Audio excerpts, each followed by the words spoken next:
we're in session 2 of LASH Xcel, which is a free webinar series that's meant to help you guys as lash pros grow your business and also answer some more advanced questions and topics, give you strategy. Today we're focusing on lash adhesives, what's in them, what makes them safe or unsafe, and how do we protect ourselves as lash pros that are breathing in these fumes all day, or breathing in these products all day long. I think it's the #1 thing there's misinformation about. I'm in a lot of online Facebook groups, and I hear some of the craziest things about allergies and about masks, and I want to just kind of get through some of those myths today to let you guys know really what does and doesn't work as far as adhesives and what you should be looking for.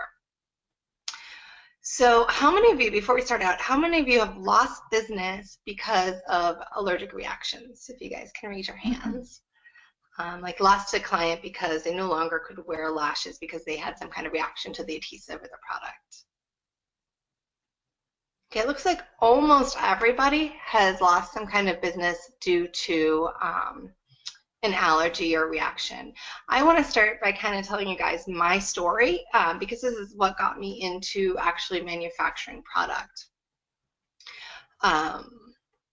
About 8 years ago, I'd already had my business for 2 years. I opened Makeup Mandy a little over 10 years ago now, and I was wearing the lashes. I had a pretty big clientele. Everyone was, it was word of mouth and referrals, and we got a lot of press because of some of our celebrity clients. And so for me, it was really important, obviously, I think for most professionals, that I had a good word of mouth and everybody loved their lashes. It's so important that they lasted. For me, it's value. So lasted this full 6 weeks. At the time, I guess it was more 4 to 6 weeks. I wanted them to last the full amount of retention as well as have beautiful results. And about 8 years ago, I noticed a lot of my clients who had been wearing lashes for a while started becoming allergic.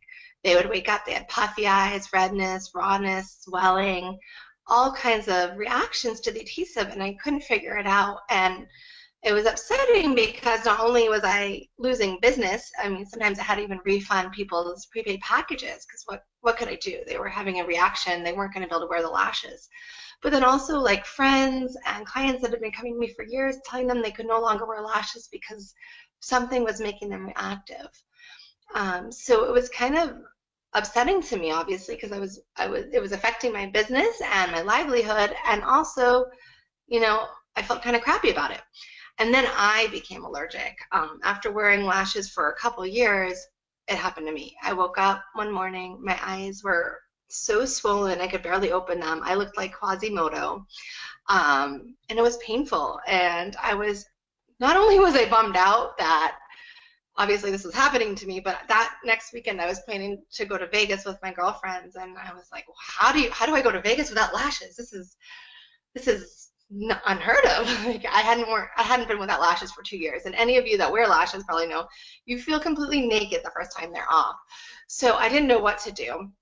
My plan was to take Claritin, Benadryl, and Zantac together. If anyone's ever had a bad allergic reaction, and I'm sensitive, so I've had allergies in the past, that will actually cancel out the anaphylactic shock. So I took anti-inflammatories, Claritin, Benadryl, and Zantac so that I could go to Vegas and wear my lashes. And had a great weekend, blah, blah, blah.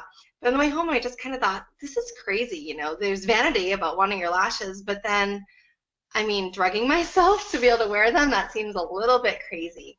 So I started talking to some other lash pros, and that's when I found out that I wasn't the only person that was having these problems, that pretty much most of the lash pros that I knew were having allergies. They were losing business.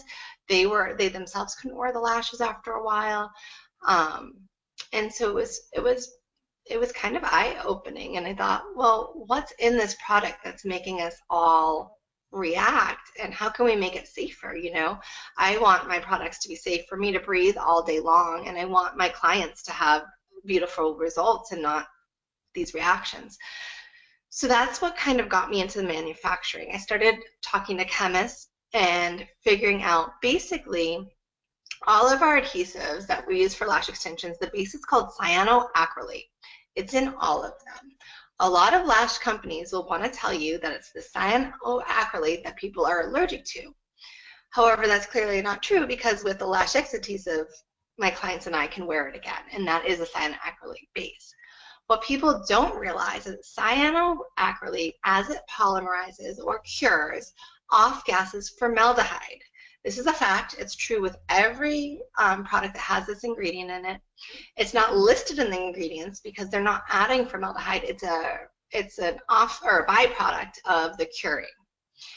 So what does that mean? That means most of us are extremely allergic or sensitive to formaldehyde, or could build a sensitivity for formaldehyde because it is a toxin. So how do we limit our exposure to that, and how do we limit our clients' exposure to prevent these reactions? So that's what I wanted to find out, and that's what I wanted my chemist to work on with me, that I didn't want people to have these reactions. I didn't want to be breathing that all day, every day. So basically what you guys need to know is that there's different grades of cyanoacrylate. So I'm just going to pull up my notes here so I don't miss anything.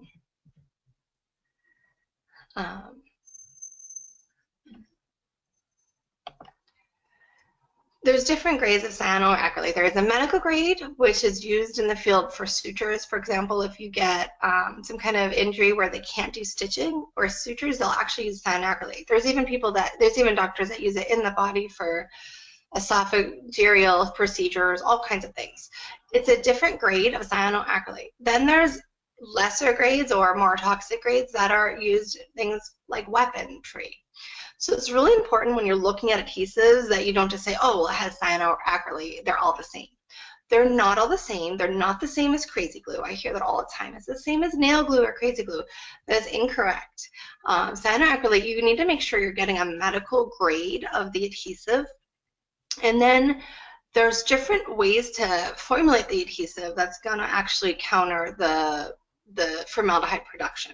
So a lot of these products will add a lot of carbon. Carbon helps filter or cancel out the formaldehyde. You'll notice some of them are real black. That usually means it's a little bit more of a toxic grade of cyanoacrylate. Ours, you'll see, is almost sheer, it's almost clear, but we do add a little carbon. The other things people will tell you to do is use a nanomister. What they're telling you to do is basically shock cure the adhesive. These adhesives dry by humidity in the air. Basically, the way cyanoacrylate is made, it's meant to be used very thin, and it creates a hard shell as soon as it hits moisture. And that's what it's supposed to do, and it's supposed to be a flexible hold and completely cure. What happens when you use a nanomister and you shock cure it? Yeah, you might get it to dry quicker, but what you're doing is you're creating a really brittle bond. What that will mean for the lash is that it's more apt to cause tension or damage because it's not flexible and able to move with the hair, if that makes sense. Does that make sense to everybody? So with the LAshX adhesive, what we did was we developed a really thin bond that will actually dry instantly. So you're not getting that off-gassing, but it also stays flexible. So you want to use a very tiny amount. And I'm going to demo after this because I know one of the major issues when people switch from one adhesive to our adhesive is that they are using too much because they're used to a really thick product. So I want to make sure you guys see that. But to go back to my story, after basically months of trial and error and playing with ingredients and working with these chemists, we were able to develop an adhesive that was able to bring back 99% of my clientele. There's always going to be a chance of allergy, guys. No one can say it's 100% allergy-free any product. There are people that are allergic to anything. So we don't, we always, if someone's sensitive, do want to offer an allergy test. But I will tell you, if you've lost clients with other adhesives, you could do an allergy test with the LAshX speed adhesive, and chances are 99% of them will be able to come back to your business. So that's huge right there. That's hopefully going to help your business thrive. Mm-hmm. I know for me, who's super sensitive, I was able to wear my lashes again, so I was super happy. Someone just asked, how do you go about doing your allergy test? Oh, That's a great question. So we just got a question, how do you do an allergy test? The best way to do it is actually apply a few lashes on the eyes, guys. We don't want to just put on the skin because the eyes are going to be more sensitive. We want to see it in action.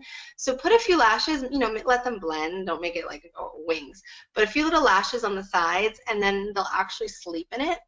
And give it up to 24 hours to see if there's any reaction before you do the full set. So usually we'll do the allergy test, obviously no charge. The client would go home, and then the next day they would come in for the full set.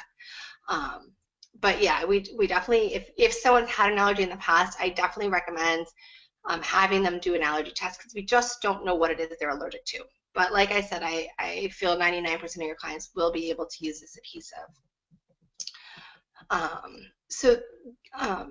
Basically, I felt I could breathe a lot better. My respiratory health was restored. I got my clients back. And that's really where my passion for cleaner beauty products and specifically lash extension products really began. And I hope some of you guys can relate to some aspects of the story. I know I've heard similar stories from around the world of people who have had different issues with allergies. So I really hope that I can be a help for you there. Okay, so let's debunk some of these other myths that we're hearing about lash adhesives. One of them is that, see, I answered some of these already while I was talking, so I'm just going to see. We talked about the nano mister, so shock curing is actually not good for them. Saline is another one. I heard lash companies have you clean with saline. At least specifically for our adhesive, saline actually makes the lash more brittle. It sucks moisture away from the hair, which is going to be more apt to make the extension fall off sooner and for there to be like brittleness in the lash. We want to keep the lashes really hydrated. It's important, obviously, you use the LASHX cleanser with the adhesive to keep it hydrated. It has the aloe and the chamomile and the silk extract and the cucumber to keep it hydrated. And that's throughout the wearing of the lash. But we, with our adhesive, do not use any kind of primer, saline, or nano misters. So basically how the procedure would work is you just use the cleanser, you clean the lash, you have a nice clean application, and then you go right into the application, and then you would just dry it for a few seconds with a fan, and then that's it. There's no sealers or anything. Those sealers are actually liquid Teflon, guys, and what happens if you keep adding liquid Teflon to the hair, you're going to make it really brittle and possibly cause breakage. We don't want it. It's actually really toxic too. So stay away from the liquid Teflons or the sealers. So you just go into the application, and then the way the client maintains them is, again, with the cleanser, they're using it at least 3 times a week, but as often as they like. That's going to keep them soft, supple, remove bacteria. And then they can use a lash retainer to actually help the lash last longer. Did we have a question? Yeah. Okay. How do you use the cleanser? Oh, the cleanser. How to use the cleanser. So before the service, we actually bring our clients to the restroom and teach them how to use it at home, because even if you sell it to them, if you don't actually show them how to use the cleanser, a lot of times they go home and they don't know what they're doing. So it's just 2 pumps. You add water, let it emulsify. If the client is wearing makeup, we show them to use their fingers and just take the makeup to the side, because we don't know what is in their product. We want to make sure we're not putting any kind of oils through the lash. After the makeup's removed, you could do another pump, add water, and then just go directly with the direction of the lash and rinse that through. That's going to remove the natural oils and any bacteria to make sure we get a really clean application. So this works as your primer, and it also educates the client on what to do once they get home with the product. So right from the start, before the service, they know they're going home with this. They know it's part of maintaining. And it's not a, if you want to buy it, it's something that they need to do to keep their lashes lasting and also clean. So I hope that answers the question. So we talked about shock curing, we talked about the nano mister. So what makes ours fume free? Why is the LASHX adhesive fume free? Well, we produce it with a monomer, which is basically a formaldehyde scavenger. Basically, there's an ingredient in the glue that counters the formaldehyde production, or I don't know how to explain it, but basically cancels it out. So you're not producing a fume. So that's why when you breathe, you're not breathing in this toxic, make your eyes burn kind of smell like some of the other adhesives. I hope that makes sense. I'm trying not to get too technical, but if you guys have specific questions, I'm super, I'm happy to answer them. A lot of people ask me about how they should minimize the fumes. Do I suggest a mask or an extractor fan? If you have a fume-free adhesive like ours, you actually don't need anything. The problem with masks, they're just not effective. Cotton or paper masks you see people wear, I don't know if there's one in this room, but those paper masks, basically they protect your client from germs. That's all they do. They prevent basically particulate matter. What particulate matter is something in the air. That could be dust, smog, dirt, germs, something in the air. Those masks will create a barrier.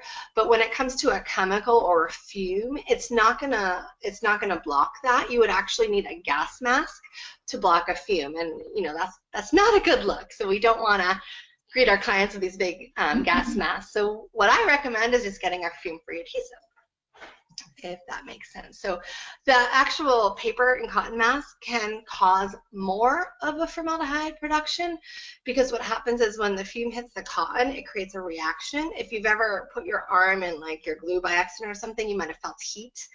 That was the reaction with the cotton. So it could actually be more toxic for you to wear a cotton or paper mask. And a lot of people don't realize that, because now as you breathe that chemical, it's reacting with the cotton and you're breathing in more fume. So just FYI on that. There are extractor masks or gas masks you could wear, but again, I just recommend getting a fume-free adhesive. I want to take a minute to open up to any more questions you guys might have, and then I'm going to demo how the adhesive should look and work as you're using it. Did we have any more questions right now? Oh, what testing have you done to make sure your glue is truly fume-free? We have to go through the MSDS standardized testing. So basically it's classified fume-free. There's still a scent to it. All of them have a little smell. But the best way to tell for you guys when you guys are testing adhesives is you can just like put it near your eyes. If they don't water, if there's no smell, then you know it's a fume-free. If it's like, woo, knock you out, I mean, it's a fume. So it's a really easy way to tell. It's kind of like, if you spray paint, you can tell there's a fume there. But yeah, for us, we have to go through the standard MSDS testing and things like that, and then it gets classified for safety. Does that answer that? Okay, so any more questions? If not, okay, I'm going to demo the adhesive, because the number one thing I find when people switch from any adhesive to ours is extremely thin. And like I mentioned before, that's to keep the flexibility. It has a flexi-hold technology, and it's meant so it dries instantly, so you guys don't have to hold it for a long time. You can get your full sets done quicker, your volume lashes done quicker. It is the same adhesive for brow extensions, volume lashes, and classic lashes. It does dry clear. So you could use it for colors as well. So you don't need several different versions. And again, it is for sensitive and long lasting. That was my main goal when creating something, was not to lose that retention. So when you're using the LAshX adhesive with our system, the cleanser and the retainer, our clients average 6 to 8 weeks between fills, which is basically the longest possible. We're actually extending the lash growth cycle by 2 weeks with that retainer, and that's how we can get such a long hold. So it's for sensitive skin, but it is a long hold. You're not compromising anywhere.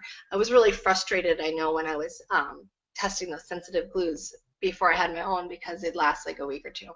And that's just not, it's not sustainable for people to do a touch-up every 2 weeks. Most people, I know I'm a mom and a business owner, and I wouldn't want to. So I'm going to actually switch cameras so you guys can see this up close. If I can line it up here. Okay, so this is our adhesive. You can see, oops, something you can't see. Hold on. Heather's in with the assist here, trying to. Bring it down. Bring it down. Okay. Sorry, guys, technical issues. I'm going to turn my camera off so this is bigger. Can you guys see that? There we go. I think that's a little better. So that drops. Sorry, I'll stop moving. I'll let you. Hold on. Okay. Let me focus.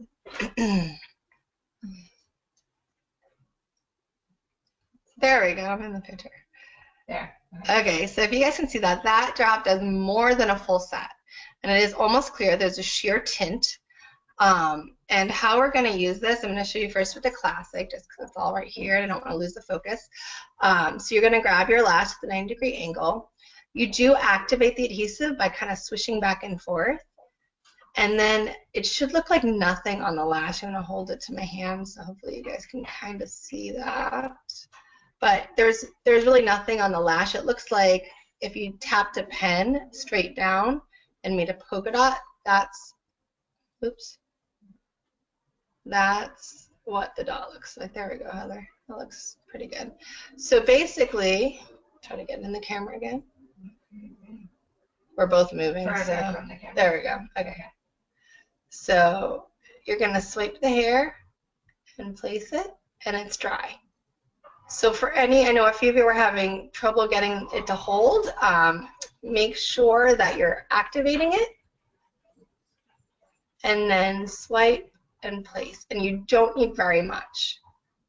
And hopefully that's helpful to you guys. I'll do a few more just so you can see. So we're swiping the hair.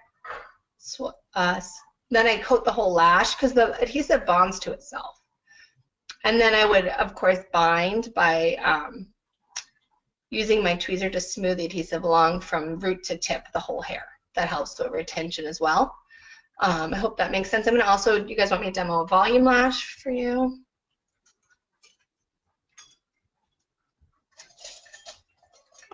And then if you have questions or want me to re-show anything, feel free to write in.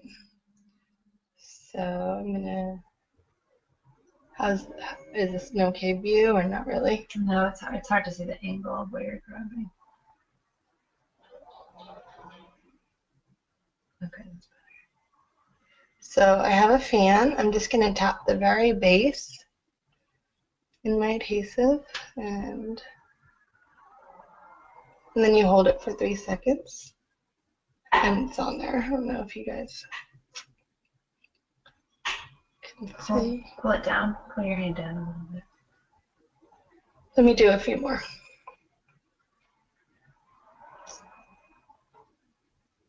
We need like a professional videographer for our next webinar. I know. If anyone knows anyone.